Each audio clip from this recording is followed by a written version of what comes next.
tous, bienvenue sur Liberty TV, sur le plateau de Rendez-vous Conso. Je suis en compagnie de Monsieur Van der Kamen, le directeur général du CRIOC. Bonjour. Bonjour. Merci beaucoup d'être avec nous. Alors, on va vous mettre à l'épreuve une fois de plus, puisque un téléspectateur vous pose une question. Vous le savez, dans Rendez-vous Conso, vous pouvez nous envoyer vos questions via notre site internet www.libertytv.com/tv.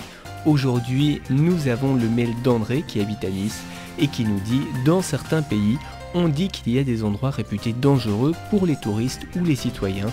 Comment se tenir informé des lieux à éviter lors de nos vacances ?» Voilà, donc effectivement, on n'est jamais à l'abri, que ce soit chez nous ou en vacances, mais en vacances, y a-t-il des endroits à éviter ? En tout cas, il y a des villes qui sont plus dangereuses que d'autres et certains se sont amusés à faire le top 10 des villes les plus dangereuses. Alors évidemment, on va retrouver des villes touristiques. Par exemple, la première, c'est Barcelone. Et ce sont les Ramblas, évidemment. Bien connu. Cette ville piétonne, ce qui est très agréable. Mais le danger, évidemment, comme il y a beaucoup de touristes, évidemment, où sont les pickpockets et les voleurs? Là où les touristes sont nombreux.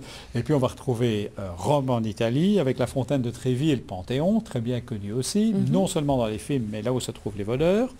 Prague, le pont Charles, qui est très très connu, un bon endroit, tout à fait agréable, mais pas mal de voleurs. Madrid, alors Madrid c'est le marché aux puces et le métro. Donc vous voyez, on va commencer avec les métros, c'est sympathique. Paris, c'est le métro, mais ça c'est aussi très connu. Classique. Florence, on va avoir le musée des offices, le David de Michel-Ange, etc. Buenos Aires.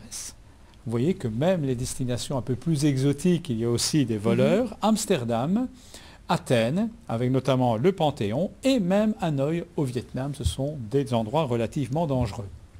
Alors, est-ce qu'il y a des techniques classiques, on va dire, que les voleurs utilisent pour voler ? Oui, le principe, c'est de détourner l'attention du consommateur. Alors, l'exemple classique, on va vous renverser un liquide sur vous. Café, boisson, etc. Mais pendant ce temps-là, vous allez vous sécher, on va essayer de vous aider, on va donner toutes les serviettes, et quelqu'un d'autre va vous prendre votre portefeuille ou vous voler votre sac à main. D'accord. La deuxième technique, c'est de crier au voleur. Parce que si on vous crie au voleur, qu'est-ce que vous faites? Vous mettez la main, évidemment, où se trouve votre portefeuille.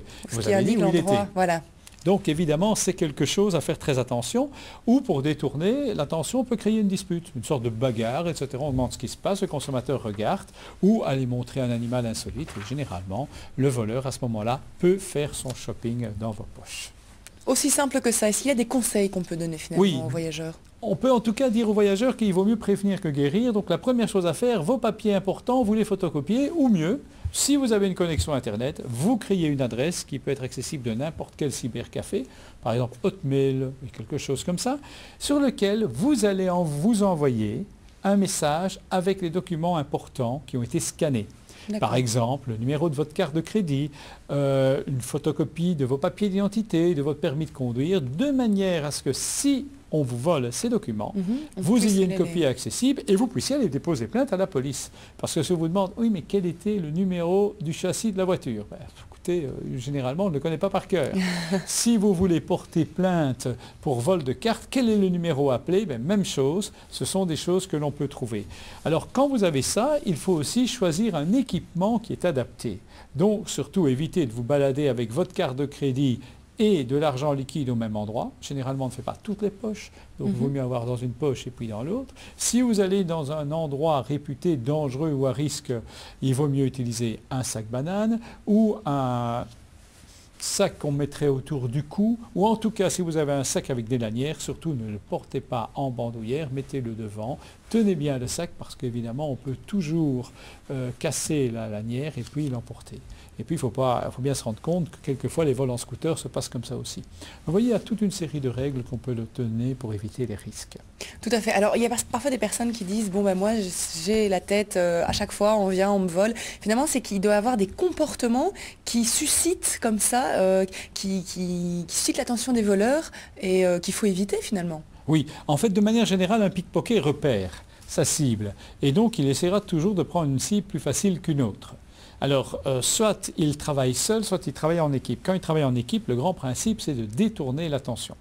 Donc, dès le moment où vous voyez un attroupement ou des choses qui se passent, etc., dans une foule, surtout, gardez bien précieusement vos valeurs sur vous. À la limite, vous mettez les mains dans les poches. Comme ça, vous pouvez les surveiller. Sinon, la bousculade, etc., on ne se rend pas toujours compte de ce qui se passe. Maintenant, s'il travaille seul, ce qu'il va essayer, c'est de profiter d'un détournement d'attention de votre part, parce que vous êtes intéressé par quelque chose, etc.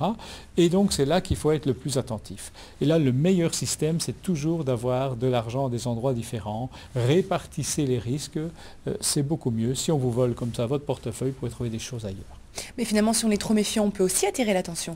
Alors, si on est trop méfiant aussi, mais ça veut dire, par exemple, dans certains endroits, dans des parcs, etc., en plein été, ça ne sert à rien de se balader avec une bague en or, donc il y a une façon de s'habiller, ou dans les souks, dans certains pays, ça ne sert à rien de mettre une chaîne ou des choses de ce type-là qui peuvent attirer l'attention. Donc il faut rester relativement sobre dans la tenue, et notamment dans l'étalage de ses biens. Ça, c'est une chose surtout dans les pays où les populations sont moins aisées, parce qu'elles ont tendance alors à être attirées. Puis n'oubliez pas qu'un collier, ça peut s'arracher. Ce sont des choses qui sont relativement importantes. L'autre chose, c'est que vous, en tant que consommateur ou consommatrice, ne faites pas trop de gestes, n'apparaissez pas comme exubérant, etc. Sinon, évidemment, ça attire aussi l'attention. Voilà, mais sinon, on vous souhaite quand même de bonnes vacances. Tout va très bien se passer, ne vous inquiétez pas.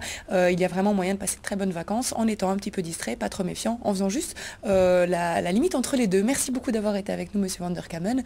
On vous retrouve très bientôt dans un autre rendez-vous conso. Merci à vous de nous avoir suivis. Très bonne suite de programme sur Liberty TV.